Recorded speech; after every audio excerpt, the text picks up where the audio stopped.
Welcome to the Deep Dive. Today we're venturing into the literary tapestry woven by the British author Elle Wyse. We're drawing from a selection of her books you thoughtfully shared with us from Amazon. Exactly. You were looking, I think, to get a rich understanding of her work pretty quickly without having to wade through every single page yourself. So our goal here is really to unpack the core insights and, those surprising sparks you find in the descriptions. Right. The descriptions from Amazon for the Luminescent Path, the knowledge of leprechauns beyond the veil, and that overview, the worlds of Elle Wyse. That's them. Okay, let's get right to it then. By the time we've sort of explored these sources, you should have a clear picture of Elle Wyse's background, maybe some recurring motifs, and just the incredible range of genres she seems to tackle. So with such diverse work hinted at, where's the best place to start? Well, often the author's own story gives us a useful lens, doesn't it? We know Elle Wyse is from the UK, Torquay, Devon specifically. Okay. And interestingly, she's a devoted cardinal within the Ecumenical Order of Christ. The cardinal. Yeah, it's a specific Christian order, and her faith is described as like a significant guiding force in her life. Huh.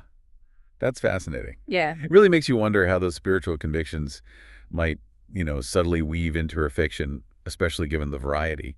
And it sounds like writing's been a long-term thing for her, even if not always front and center. Well, yeah, the sources say she had a passion for storytelling from a young age. It was a real source of comfort and imagination for her back then. Right.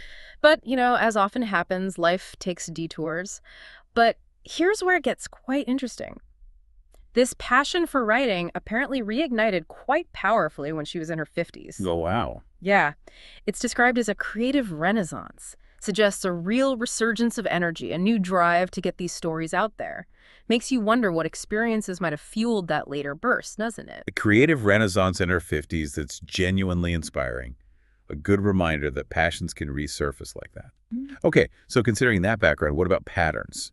Or like stylistic signatures across her work? Does anything jump out? Well, despite the apparent genre hopping, some common threads do seem to emerge. The descriptions often mention transformative journeys. Transformative journeys. Yeah, and it seems to apply not just to her characters, but maybe potentially to the reader's perspective, too. Suggests the writing aims for more than just, entertainment. Right, so not just escapism, but maybe gaining a fresh viewpoint or a bit of wisdom.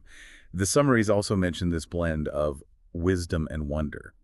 What kind of wisdom do you think they mean? It seems like a wisdom that's often tied up with a sense of awe, discovery.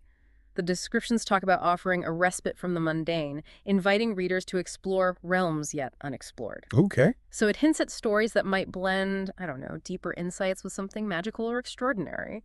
Maybe encouraging us to see the extraordinary in the ordinary, perhaps. Okay, so we've got an author with this deep faith, a lifelong love of stories rekindled later, and a style that seems to fuse transformation, insight, wonder across different kinds of stories. Let's dig into some specifics. The Luminescent Path. The title itself sounds like a journey. It does, and it's described as an epic tale, unfolds over many decades. Crucially, it's set against the backdrop of both World War I and World War II. Big stuff. Right. And who's the focus? The main character is Edward Carlyle. Starts as a Cambridge student, full of idealism, but then he experiences the brutal reality of the WWI trenches. Ah, okay. That would certainly be a profound shock. Oh. How does he cope with that kind of trauma?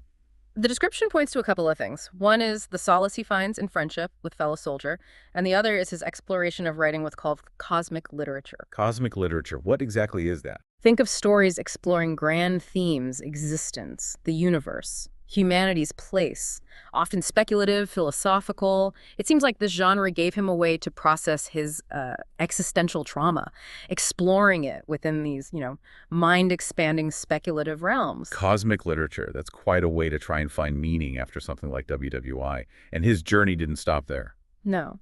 After the war, he and his friend go on this transformative odyssey through ancient civilizations, seeking perhaps deeper understanding after all that destruction. He eventually gets back to England, builds a life, has a family. But then the shadow of war returns with WWII.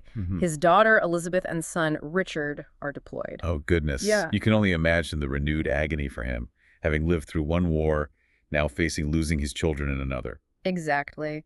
The source says his fear for them reignites his old wartime trauma, leads to a period of real psychological distress. But it's the news of his son's bravery and his daughter's survival that sparks something new in him, a renewed purpose. And this leads to his final book, the allegorical novel. Yes.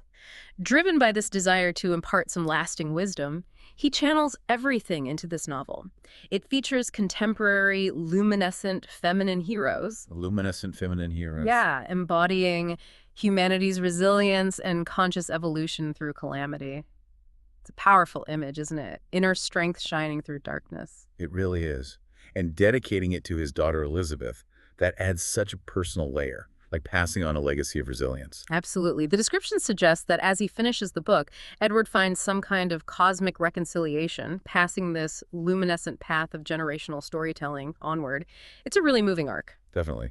And it's interesting, you mentioned it's quite short. Yeah, just 42 pages, according to the print length. Published fairly recently, too, April 2024. 42 pages. So brief, but sounds incredibly packed. Yep. Okay, let's completely switch gears now. The knowledge of leprechauns sounds much lighter. It certainly does. It's presented as an enchanting tale, weaving magic, wisdom, and importantly, diversity.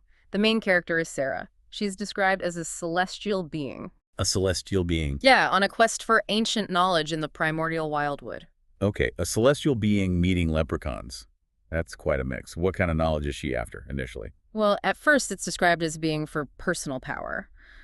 But her quest evolves. It becomes more about exploring unity through understanding different perspectives, especially the perspectives of these mischievous yet wise leprechauns. Mischievous but wise. I like Mhm. that.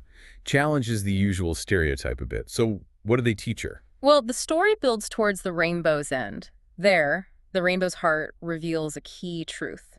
Knowledge, like white light, actually contains all the colors. Ah, that's a lovely metaphor. Isn't it? It highlights the richness and value that different viewpoints bring. A really nice way to illustrate inclusivity. That's a beautiful message. Sounds like a story that really encourages curiosity, maybe growth. Absolutely. It's described as a celebration of curiosity, growth, and the transformative power of understanding our interconnectedness. Through Sarah's journey, the story suggests true strength isn't about dominance, but harmony from diverse parts working together.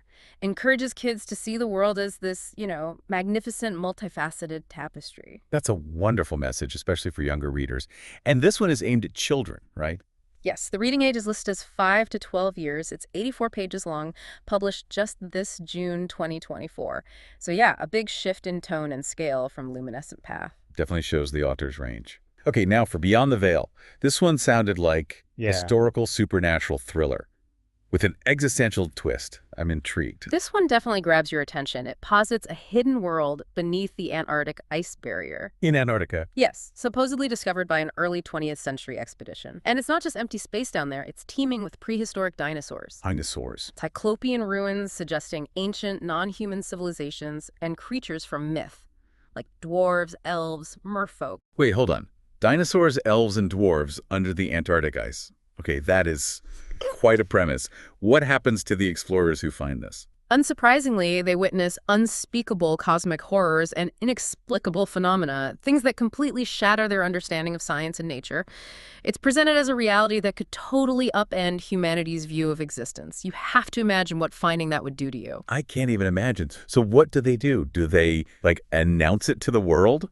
No, the complete opposite, actually. The survivors form a secret society, super exclusive. They pledge to keep it absolutely secret, to shield an unprepared world from this, destabilizing reality. Yeah. They establish this permanent veil over the Antarctic interior, go to great lengths to alter records, restrict access, basically quarantine this whole metaphysical realm. A secret society guarding a hidden dinosaur and elf world in Antarctica.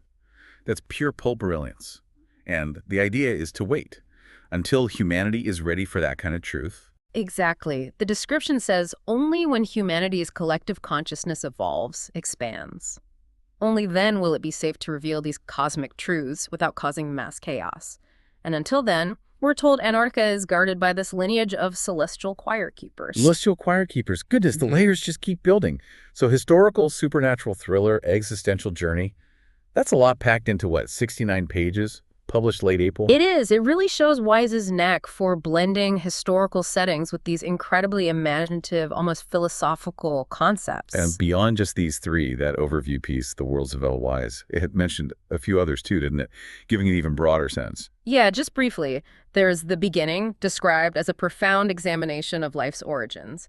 Then the Sands of Serac, called an epic tale in distant realms, and a series, Interstellar Dawn, the Unity Chronicles, which are apparently intricate narratives that transcend the boundaries of space and time. Wow. So these titles just further emphasize her interest in exploring really big, sweeping themes across all sorts of settings. So yeah, from the origin of life itself to distant galaxies and hidden Antarctic realms, Elle Wyse definitely doesn't shy away from massive ideas across a huge range of genres. That really seems to be a key takeaway. She shows this incredibly versatile imagination, moving pretty seamlessly from, say, historical fiction with speculative twists to charming kids' fantasy, and then these cosmic thrillers. It makes you wonder what drives that kind of wide-ranging creativity. Okay, so to kind of wrap this up, Elle Wyse, British author, Torquay, rediscovered her passion for writing in her 50s.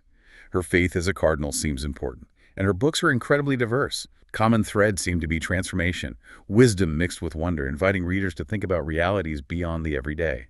Whether it's through war trauma, leprechaun wisdom, or Antarctic secrets, her work definitely offers a journey. Precisely. And we hope this deep dive has given you, our listener, a quick but pretty thorough sense of Elle Wyse's literary world. We've touched on history, fantasy, thrillers, uncovered some really surprising stuff, hopefully without feeling like just a data dump. Absolutely. And, it does leave you with a question, doesn't it? Thinking about the sheer scope of her subjects, intense personal struggles in war, huge cosmic ideas, the wisdom of mythical creatures.